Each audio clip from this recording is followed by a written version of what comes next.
ভারত অতিরিক্ত anti dumping শুল্ক কর আরোপ করার পর পাট এবং পাটজাত পণ্য রপ্তানি কমে গেছে। এতে বেনাপোল স্থলবন্দরের রপ্তানি বাণিজ্যে বিরূপ প্রভাব পড়ছে।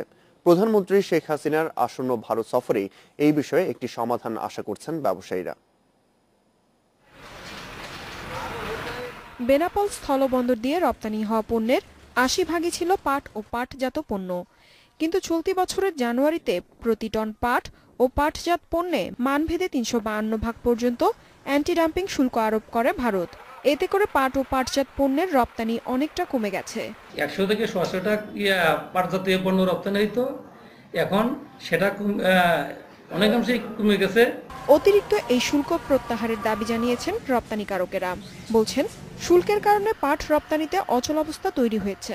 যদি অ্যান্টি ড্যাম্পিং চার্জ প্রত্যাহার না হয় তাহলে আমাদের জুট মিলগুলো যেমনি ক্ষতিগ্রস্ত হবে, সরকার বৈদেশিক আহরণ থেকে বঞ্চিত হবে, আমাদের কর্মচারীরাও অনেক সমস্যার সম্মুখীন হবে।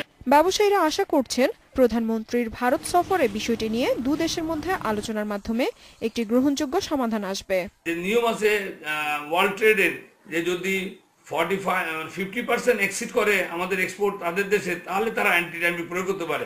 কিন্তু আমাদের এই পর্যন্ত 40-42% মানে এক্সপোর্ট হয় তাদের টোটাল কনজামশনের, তো সেখানে তো এটা ইম্পোজ করার কোনো যুক্তি নাই। আশা করি যে আগামী প্রধানমন্ত্রীর সফরের সময় আলোচনা হবে।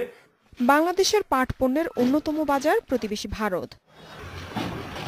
Independent news.